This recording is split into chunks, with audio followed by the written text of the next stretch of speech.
Sean after. Could I come in and use the smartboard from outside of class? Yes, just make an appointment and let me know. And anytime you want to use the smartboard outside of class to practice or do something, let me know, and I'll arrange to be here or have someone here to let you in to work on it. Obviously, I'd love you to do that. If you want to practice here and make your mistakes here, excellent, excellent. You know, if you want to be in here, what we could do is I could actually arrange, I would record it for you and you could see what you did. But it's good to be able to just know where to stand, you know, so you're not in front of stuff and you know how to pick it up. So anytime you want to, just let me know and we can schedule. Next week, it's the last week of school or classes for us. And Thursday is always good for me because I'm like tomorrow I am free from 3:30 on. I can stay as late as you want. And next week, same thing. Thursday is really perfect. If you need it before, we can arrange like Tuesday or something. So you just let me know when a good time is for you. In the next couple of weeks, right? We'll do it. Sean, you had a question?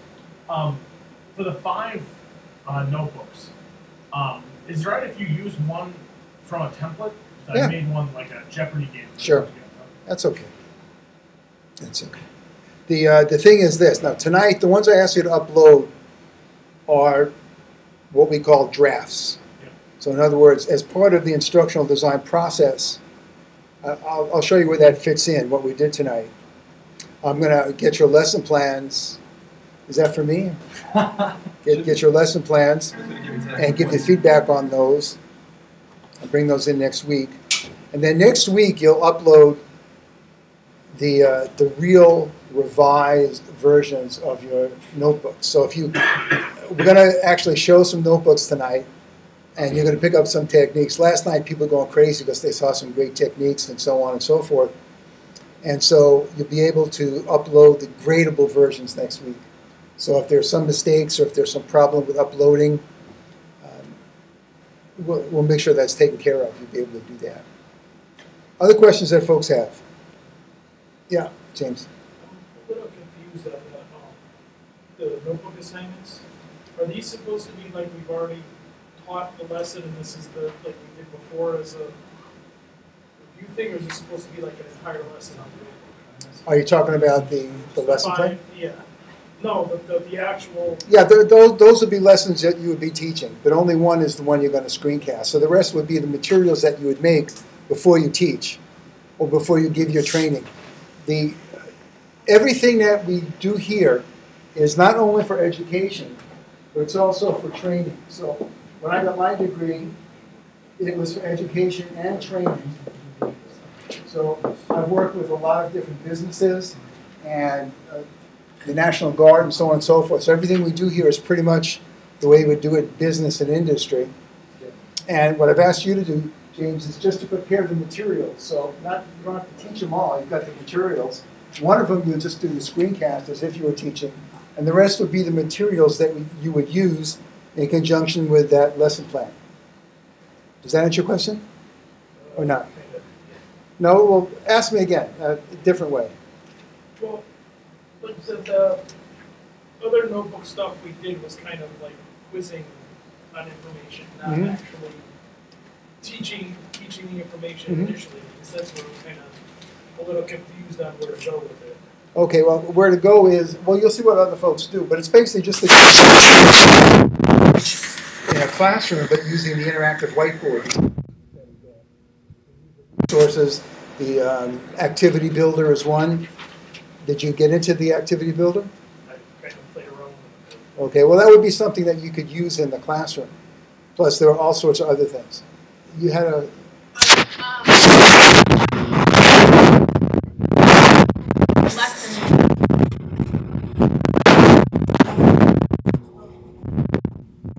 Of course, yeah. Some people would have something that would fit together because it suits the assignment. Some people really wouldn't have something, so it would be easier to find 5 separate things where they could devote, developing good resources for that. So, yeah, that's never a problem. Especially in this class, you're trying to learn something at the same time make something. So that's a little bit more difficult than just making something when you know how to use it already. So James, did that?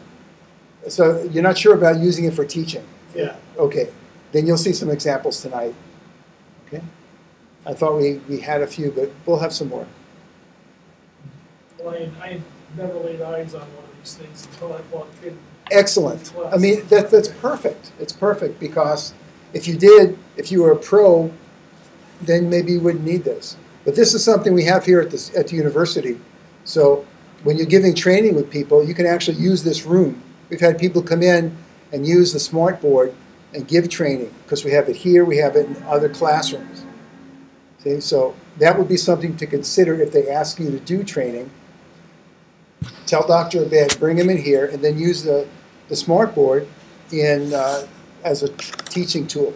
And you'll see some examples of that tonight. Okay. Other questions that folks have? Really? You're not going to ask who's going to win the Powerball or anything like that? Not us.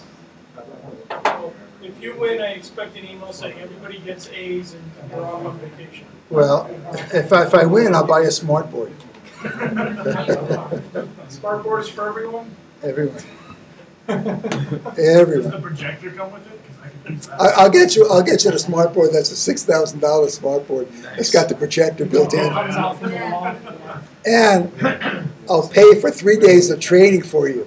So you don't have to go in, you can have a substitute. We're gonna hold you to that. Good, please do. I mean, I'd rather, it'd be great to share with people. I mean, if you win all that money, you gotta share it. Was it 500 billion? A lot of dough. Okay. The ID process, this is where tonight's work fits in. Chris, this is where tonight's work fits in. So when you read the Making It Happen, they had the project management. He asked them to write a manual, and that was like a page, right? I mean, it was really short. So the ID process that we follow here, not only in education, but like for business and training. I used to train people for the grocery store on how to do customer service. We had a contract to do that. We use the same process. So what's the very first part of the ID process, the thing that starts the whole thing? The problem. Excellent. So you always start out with a problem. The problem could be there's no training or something, and the problem could be that you see the need to develop a customer service program for your company. That's a problem. So it always starts with a problem. And I'll always ask you when you want to do something, I'll say, what's the problem? And you should be able to describe it in terms of this is wrong, that's wrong. Not we need to have a customer service. Tell me why you need to have a customer service program. People are rude, they don't come back. You know, they throw stuff at us like that. Okay. So after the problem, what comes after that? You know the problem, then The audience? sorry? Figure out your audience? Well, even before that. I mean, you could do it around the same time, but once you know the problem, then what would you want to find out next? I was going to say make a plan to solve the problem. Okay, but when you do that, what if the problem is so large, there are lots of things involved? So what would the next step be? Starts with an N. Yeah, what are the needs? What do you need to solve the problem? Simple word, but someone says, we have bad customer service, people don't know what's going on, or students can't read. Okay, that's the problem. Say students can't read. So what do you need? What do you need? If I tell you that students can't read, I would ask you, what do you think we need? Books. Okay, what do you think we need? System to teach them phonics. Okay, some kind of system. What do you think we need? Audio? Okay, what do you think we need? For the reading, to train the people in reading. Get them up to score. You could say you don't know. Okay, so we have like 4 different answers of what's needed. Someone doesn't know, someone says books, someone says audio, so on and so forth. Okay? So we look at those, and as designers, we work with the people who we're working with. We find out which is the best one that we can do that would solve the problem that's also that we can accomplish. Does that make sense? So the need, you don't evaluate. You don't say, I don't say.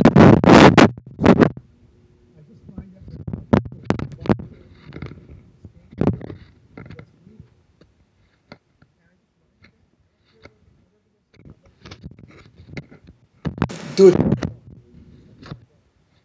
Seriously. So then I would, once I look at them, I prioritize which is the need that I can address that would address the largest part of the problem. So audio might be something that is good, but it might not be the thing that's going to be the largest address of the problem. Someone could actually say, just buy a program, buy a reading program. It's only going to cost whatever it costs, or they have one down at the district center. We don't even have to spend the time doing it. Then you would say, fine, okay, if we can afford it, if it works, you don't even have to make any instruction. However, if there's nothing available, then you might find out you had a whole system, right? You had like a reading system. Is that what you think? So maybe you say, okay, let's design some kind of system that has different components that will help them to learn to read. Does that make sense? Now think about it. The whole process is non-judgmental because you don't want to say right away, we have to do this, and then after finishing it, just like in making it happen, they didn't really consider any other alternatives. So once you have this, then you got the audience, who they are. What do you want to know about the audience? What kinds of things would you want to find out about? Yeah. Cultural background. Cultural background, okay. Anything else? A learning style. Learning style might be something, sure. What else? If they are reading, what level? Okay, so an assessment of where they are. Okay. Anything else? What? Oh, special needs. Okay, if you have any special needs, yeah, you may have to do something with that. So those are all things you would want to find out about this audience. Now, if you're doing something in training and development for business, you wouldn't need those things. You might need some other things, what kind of background they have, what kind of experience they have. So, James, if you were doing this for people working here, you'd want to know what kind of experience they have. It could be language. You may have people here that don't speak English as a first language. So whatever it is that you're trying to solve, whatever audience it is, look at the characteristics that would affect whatever product you're making. Another one could be visuals. Now, James, in your situation, people need to know colors. So what if you have someone that's colorblind? That would be something you need to check for the audience as well. Does that make sense?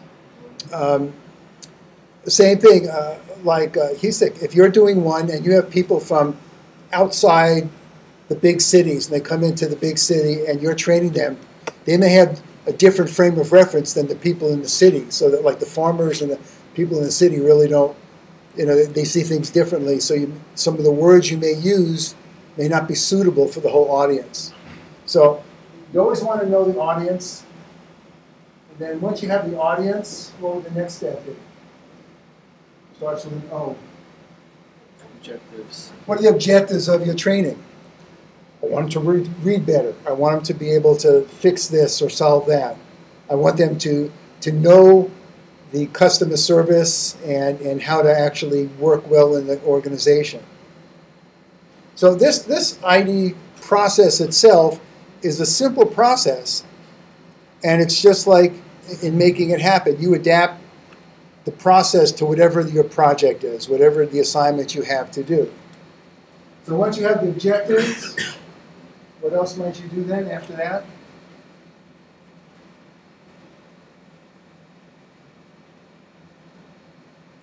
What do you think? Yeah. Methods.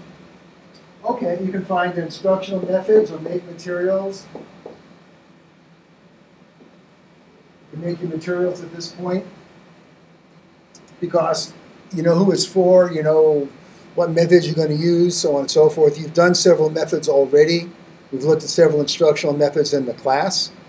And now we're at this point here where we are tonight. This is us tonight.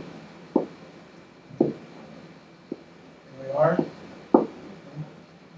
That's us. And what we're doing tonight is what we call field testing. So as you develop stuff, you don't want to go all the way and finish and then find out that you should have done something right or wrong. So you get to a certain point and you're taking materials and you field test them. You find out if there's a dog among them.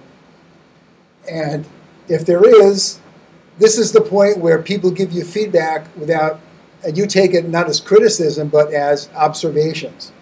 So field testing, if you don't field test, you're going to be in trouble because it's easy to go all the way and make mistakes. Especially if there's a lot of money involved, you want to make sure that you catch all the mistakes and make all the changes as it's going on. So tonight we're going to be doing sort of field testing of some of the notebooks. And after the field testing, what do? Reflect. Sorry? Reflect.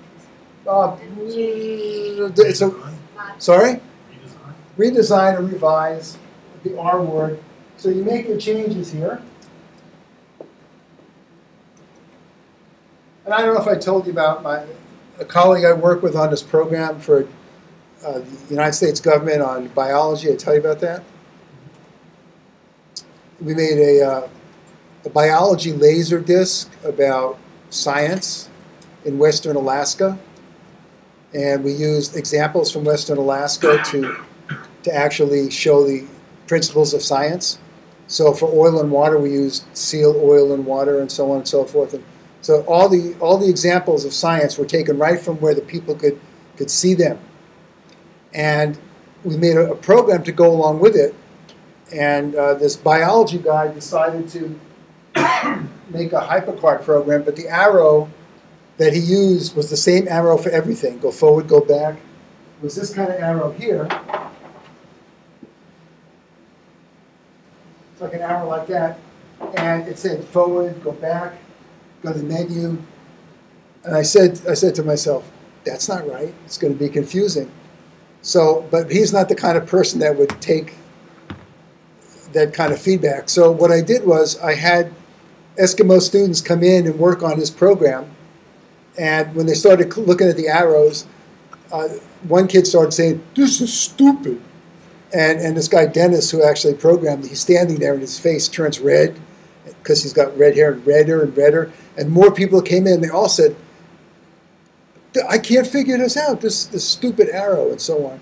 So he made the change. That was the field test.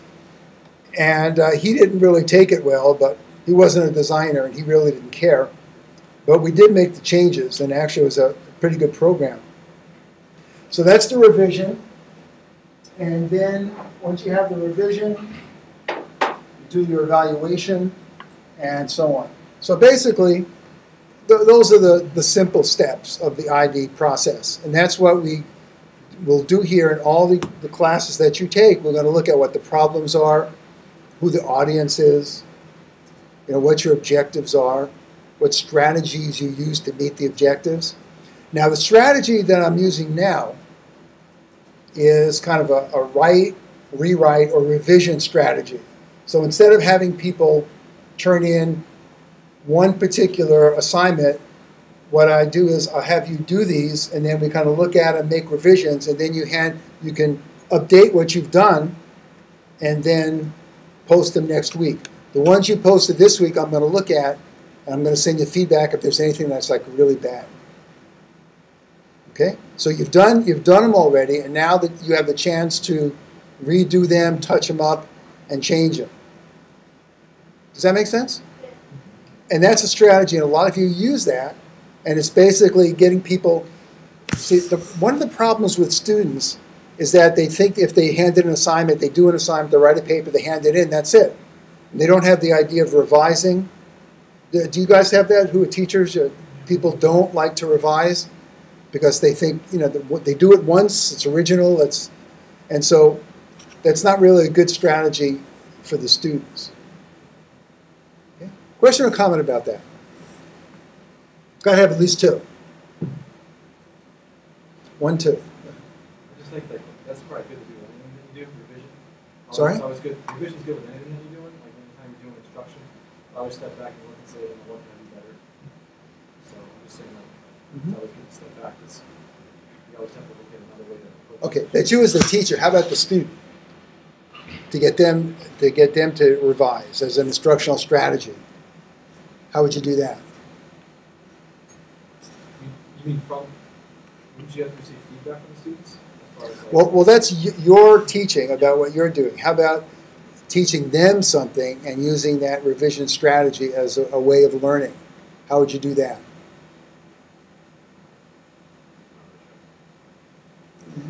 Well, I was just thinking you can make them field test whatever it is that they're doing. I mean, I did that once. The kids had to interview other teachers about their energy habits and if they were being energy efficient. So they had to sit next to somebody else and actually interview somebody else. And then when the person looked at them like, I have no idea what you're asking me, that was their feedback and their knowledge to know that they have to go back and revise. Yeah. It Okay. was built in that way. Okay. Yeah.